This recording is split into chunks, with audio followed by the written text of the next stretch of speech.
Hi everyone, how are you guys? Welcome to this PYQ sessions that we have been regularly conducting. I hope you guys are liking it, because remember, the idea is to dive deep and get out not with the one but several answers to possible questions, isn't it?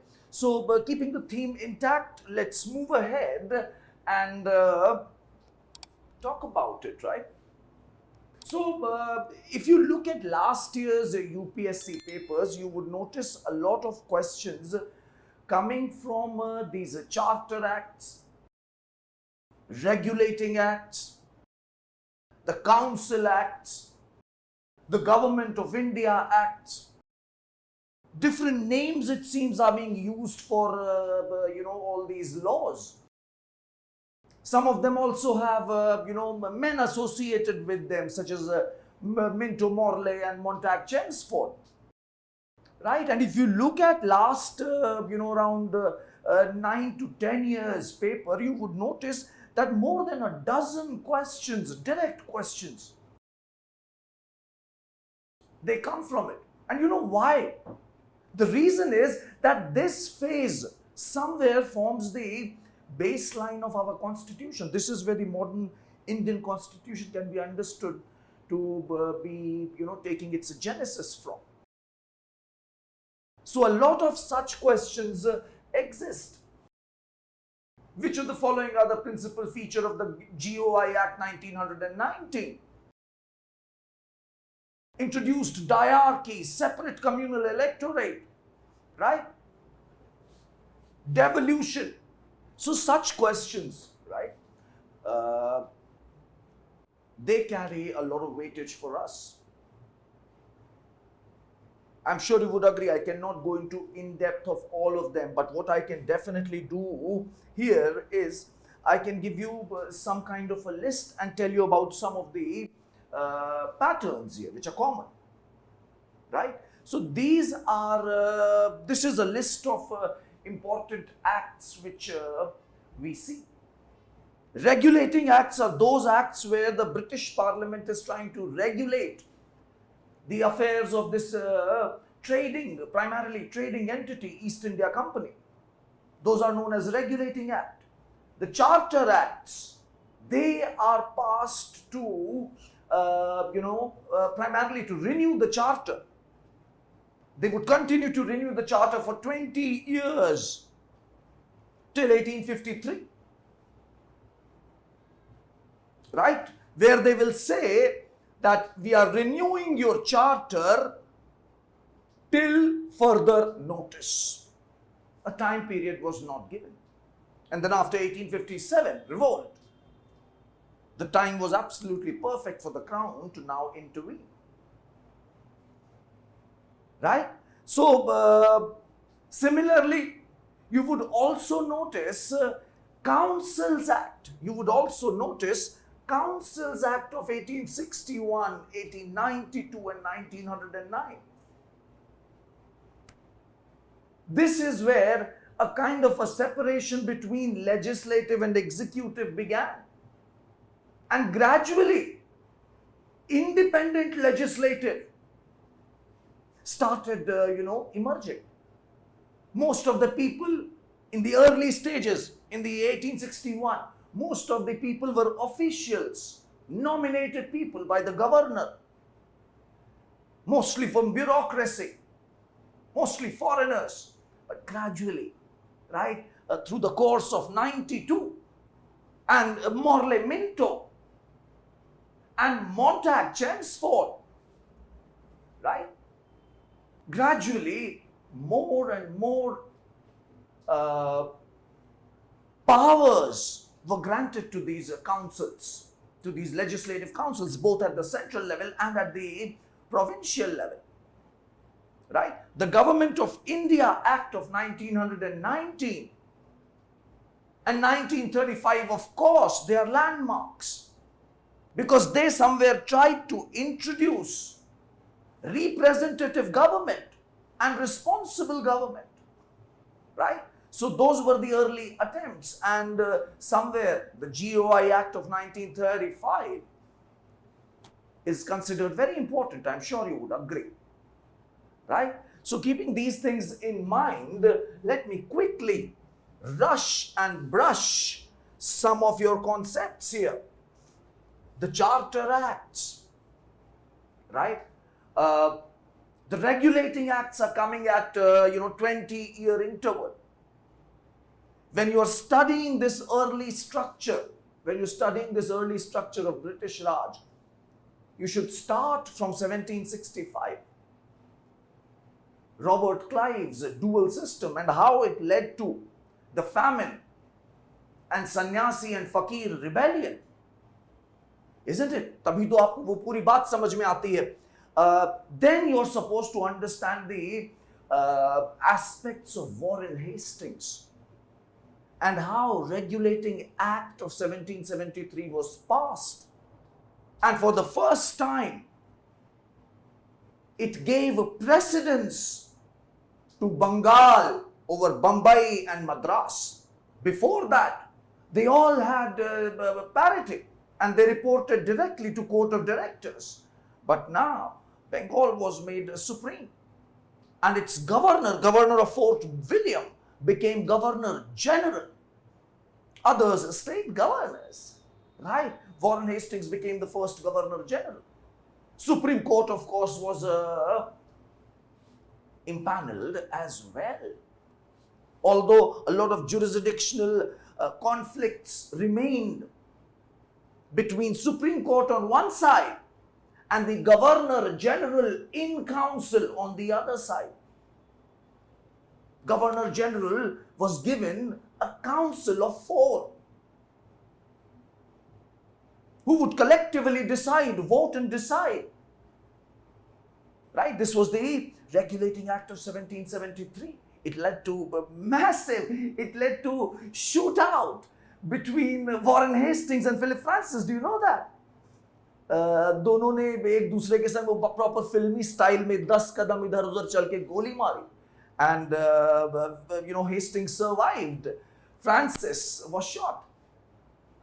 He too survived, by the way. फिर आपको पढ़ना जानना चाहिए. The 1784 established Board of Control.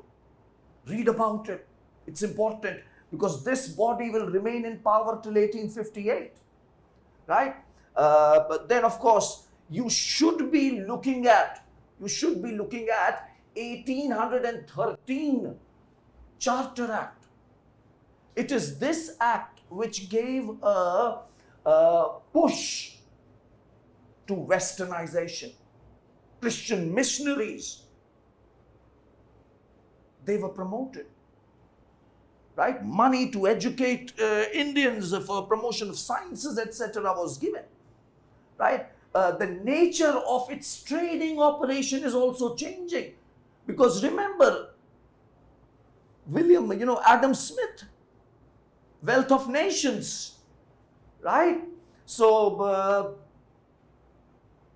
Law Commission comes into 1833, Macaulay comes into 1833 as the first law member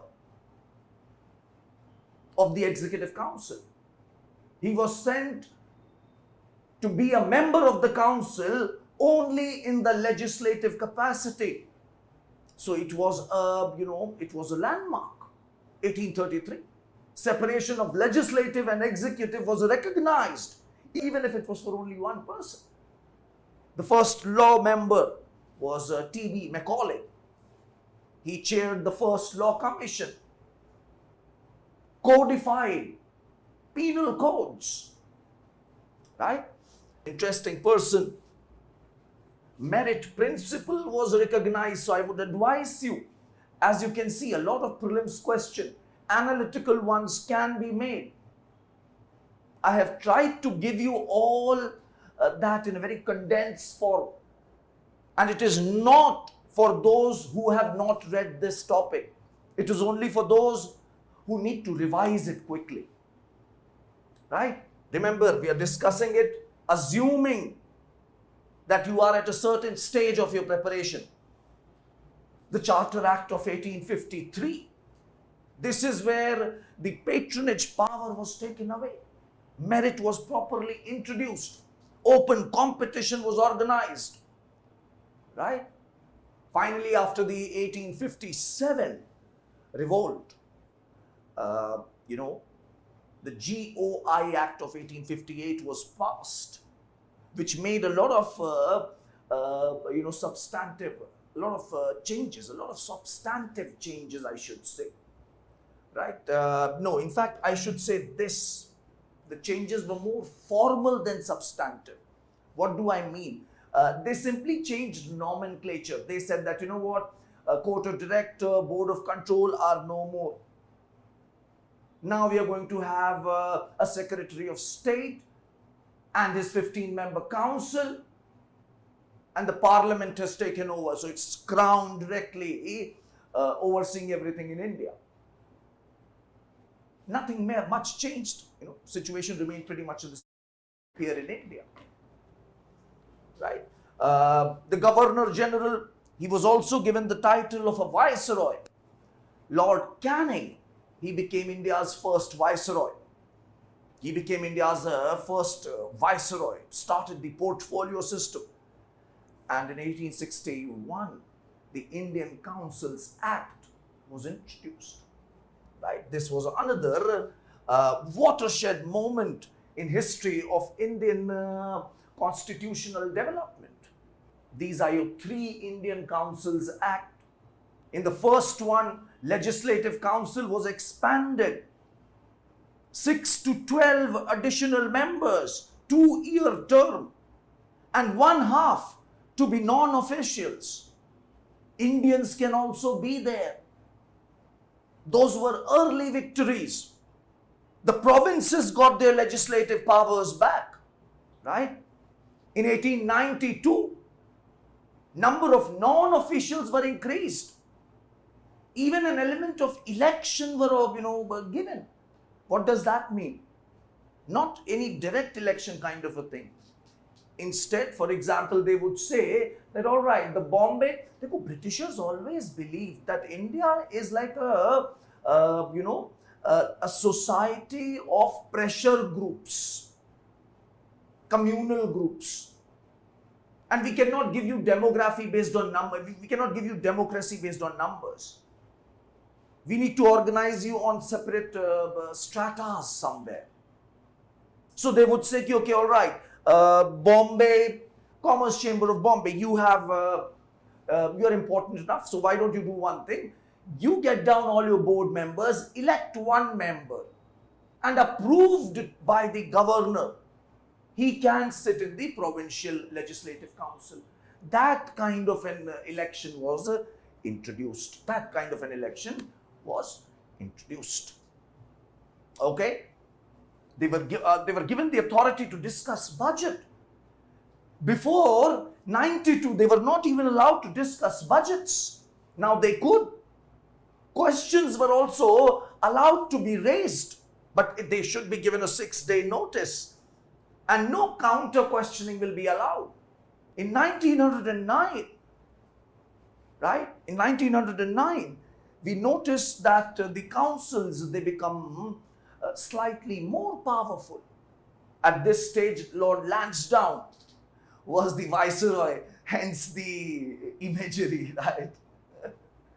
And this is Minto, Lord Minto was.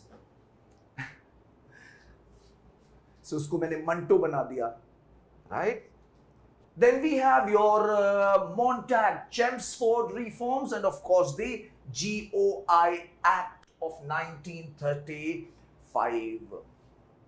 For the first time, a British Parliament passed an act for India with a preamble which had some sort of ideals that we will grant you self-government and we will start with provinces, and diarchy was introduced. Please go and read about it. A lot of questions come on diarchy. Read about it and understand it. Right? Understand it.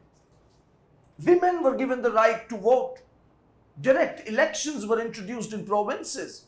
Similarly, if you look at the GOI Act of 1935, if you look at it, This is in the wake of Simon Commission. This is in the wake of 3 roundtable conferences. In the wake of all that, diarchy finally ends. Bicameralism is introduced in provinces, and the provinces are given autonomy.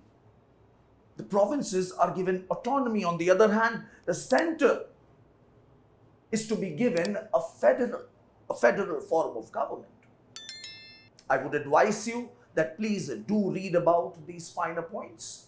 So this will be it from my side, and I'll see you around. Okay? Hopefully this was of some use. God bless you. Bye-bye.